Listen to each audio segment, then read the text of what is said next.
আকৌ এতিয়া ইয়াত মানে ল' মেটেৰিয়েল ভৰাই আছো এতিয়া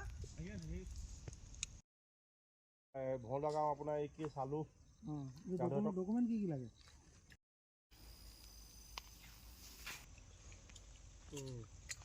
কি ক'ম আৰু এজনৰ ঘাম আপোনাৰ নিমখ আছে নাই নিমখ আছে নাই সেইটো আপুনি বৰ ধুনীয়া আমাৰ ইয়াৰ মাটিটো ৰঙা যে ৰঙা মাটি যি সময়ত এটি চৰকাৰী চাকৰিৰ বাবে বহু নিবনুৱা যুৱক যুৱতীয়ে চাকৰিৰ পিছত দৌৰি আছে আৰু তাৰ সমান্তৰালভাৱে বহু নিবনুৱা যুৱক যুৱতীয়েও বহিৰাজ্যলৈও কৰ্ম বিচাৰি তেওঁলোকে বহিৰাজ্যলৈ গমন কৰা দেখিবলৈ পোৱা গৈছে। তেনে সময়তে চাবুৱাৰ ডঙৰচুক গাঁৱৰ এগৰাকী লোকে তেওঁ প্ৰায় কেইবা বছৰ ধৰি তেওঁ কৃষি কৰ্মৰ লগত জড়িত হৈ তেওঁ নিজে স্বাৱলম্বী হোৱাৰ লগতে আন 10জনকো তেওঁ কৰ্মসংস্থাপন দিবলৈ সক্ষম হৈছে। মই যিহেতু তেখেতৰ কৃষি কৰ্মস্থলীত আছোঁ, মই পোনে পোনে মোৰ কেমেৰা সহযোগী ইয়াৰ যি সামগ্ৰিক পৰিৱেশ সেই সামগ্ৰিক পৰিৱেশ দেখুৱাবলৈ অনুৰোধ জনাইছোঁ। তেওঁ এটা কথা উল্লেখ কৰিব লাগিব, তেওঁ চৰকাৰী চাকৰি তেওঁ ইতিমধ্যে বাছনি হৈছিল, কিন্তু তাৰ পিছতো তেওঁ চাকৰিমুখী নহয়, তেওঁ কৃষি কৰ্মৰ লগত জড়িত হৈ পৰিছে। মই সেই লোকগৰাকীৰ সৈতে কথা পাতিবলৈ যত্ন কৰিম। প্ৰথমতে আপোনাৰ পৰিচয়টো জানিব বিচাৰিম। নমস্কাৰ, মোৰ নাম শ্ৰী হেমন্ত গগৈ। মই ডঙৰচুক গাঁৱৰ এজন নিবনুৱা শিক্ষিত যুৱক। আৰু যিহেতু আপুনি প্ৰায় কেইবা বছৰ ধৰি আপুনি কৃষি কৰ্মৰ লগত জড়িত হৈ পৰিছে, আচলতে আপুনি আৰু এটা কথা উল্লেখ কৰিব লাগিব, আপুনি চৰকাৰী চাকৰি আপুনি বাছনিও চৰকাৰী চাকৰিটো আপুনি বাছনিও হৈছিল, তাৰ পিছতো আপুনি কেনেদৰে এই কৃষি কৰ্মত আহিবলগীয়া হ'ল বা কি কাৰণে? এইটো এটা বৰ তাৎপৰ্য বিষয়। মই এটা সময়ত চাকৰি কৰিম বুলি ভাবিছিলোঁ, যিহেতু মোৰ ফৌজৰ চাকৰি খুব ভাল লাগিছিলে, আৰ্মি চাকৰিটো। তাৰ আৰ্মি চাকৰি তেনেকৈ উত্তীৰ্ণ হৈছিলোঁ, কিন্তু ৱেইটিং লিষ্টত নামবিলাক আহে, তেনেকৈ মই নাপালোঁ নিযুক্তি হ'ব। এইটো আপোনাৰ কিমান চনৰ কথা? এইটো আপোনাৰ 2004 চনৰ পৰা মই প্ৰায় 10 চনলৈকে মই এইখিনি কাম কৰিছিলোঁ। আৰু তাৰ মাজতে তাৰ আগৰ পৰাই মই কৃষিজীৱী, আৰু মোৰ দেউতাৰ কৃষি কৰ্মৰ লগত জড়িত, দেউতাৰ পৰা শিকিছোঁ প্ৰথম, তাৰপিছতে অন্যান্য বাহিৰৰ মানুহৰ পৰা শিকিছোঁ। তেনেকৈ মই 2006 চনৰ পৰা মই ব্যৱসায় ভিত্তিত মই কৃষি কৰিবলৈ আৰম্ভ কৰিছোঁ।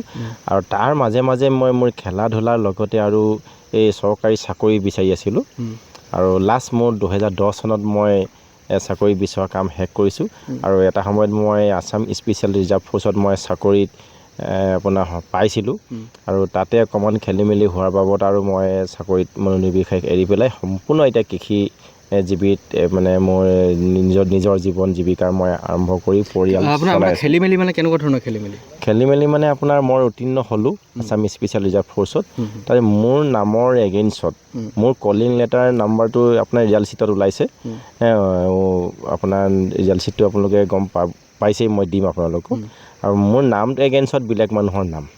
তেতিয়া গৈ মই সুধিলোঁগৈ আপোনাৰ স্পেচিয়েল ৰিজাৰ্ভ ফ'ৰ্চৰ অফিচত বেলতলাত গুৱাহাটীত ৰিজাল্ট শ্বীট চাবলৈ গৈ মই এইটো কি হৈছে, মোৰ নাম কলিং লেটাৰ নাম্বাৰটো ঠিকে আছে, কিন্তু মোৰ নামটো যে নাই, মোৰ নামটো যে মুন্না ৰয় নামৰ এজন বঙালী মানুহৰ নাম সোমাই আছে, কেনেকৈ হ'ল?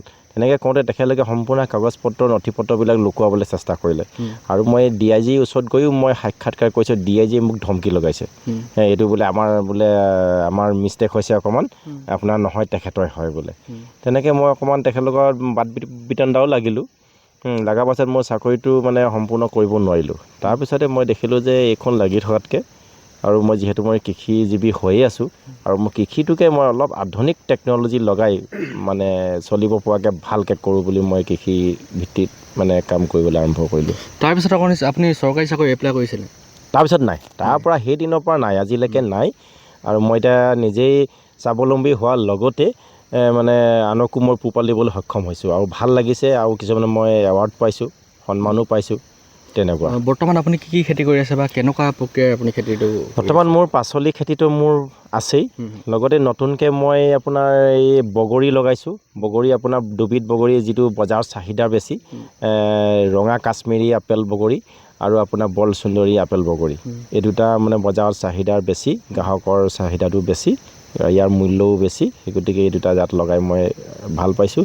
আৰু ইয়াৰ পাছতে এতিয়া আকৌ মই ড্ৰেগন ফ্ৰুট লগাবলৈ কাৰণে আৰম্ভ কৰিছোঁ। এতিয়া ৰিচেণ্ট আপোনাৰ এই ডিচেম্বৰ জানুৱাৰীৰ পৰা মই আকৌ ড্ৰেগন ফ্ৰুট আৰম্ভ কৰিম 2 বিঘা। আপুনি কি প্ৰক্ৰিয়াৰ খেতি কৰি আছে? মই সম্পূৰ্ণ জৈৱিক, কোনো ৰাসায়নিক কেমিকেল ব্যৱহাৰ কৰা নাই। আপুনি দেখিব পাৰে এতিয়া সেইবিলাক ফেৰমন টেপ লাগি আছে, আপোনাৰ বগৰী মানে মাখি বিন্ধা পোকৰ কাৰণে সেইবিলাক লগাইছোঁ। আৰু ইয়াত অগ্নি অস্ত্ৰ, নিম অস্ত্ৰৰ যিবিলাক মই নিজে ঘৰতে প্ৰস্তুত কৰিছোঁ।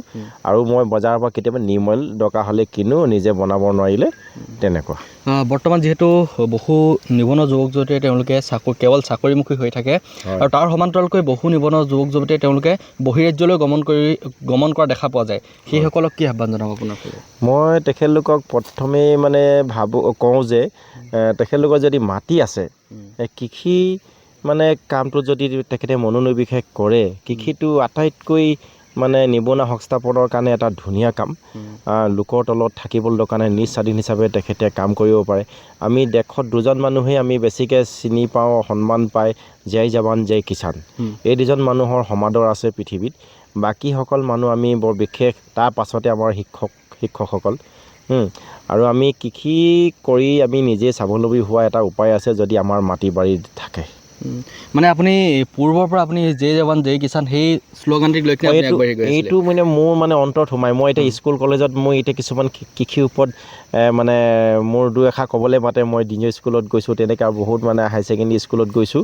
কৃষিৰ ওপৰত মই কিছুমান কথা কৈছোঁ, আৰু মোৰ এই শ্লোগানটো থাকেই আৰু জয় জৱান জয় কিষাণ। হয়, নিশ্চয় আপোনাক ধন্যবাদ জনাইছোঁ। আৰু মই পুনৰ কেমেৰা সহযোগী ইয়াৰ যি সামগ্ৰিক পৰিৱেশ, সেই সামগ্ৰিক পৰিৱেশ দেখুৱাবলৈ অনুৰোধ জনাইছোঁ। তেওঁ ইতিমধ্যে মই যিহেতু তেওঁৰ বগৰীৰ বাৰীত উপস্থিত আছোঁ, এনেদৰে আচলতে তেওঁ বিভিন্ন খেতি কৰা পৰিলক্ষিত হৈছে। সম্পূৰ্ণ জৈৱিক পদ্ধতিৰে তেওঁ এই কৃষি কৰ্মসমূহ কৰিছে। আৰু সমান্তৰালভাৱে তেওঁ যিহেতু প্ৰায় 2010 চনতে তেওঁ এক চৰকাৰী চাকৰিত তেওঁ বাছনি প্ৰক্ৰিয়াত বাছনি হৈছিলে। তাৰ পিছতে তেওঁ যিহেতু চাকৰি নিযুক্তিৰ ক্ষেত্ৰত যিহেতু কেলেংকাৰী হ'ল, সেই কেলেংকাৰীৰ পিছতে তেওঁ চাকৰিমুখী নহৈ তেওঁ নিজকে সংস্থাপন কৰাৰ লগতে আন কেইবাজনকো সংস্থাপন দিয়াৰ লক্ষ্যৰে তেওঁ ঘৰতে কেইবাবিঘা মাটিত প্ৰায় তেওঁ কৃষি কৰ্ম কৰি আগবাঢ়ি গৈ আছে।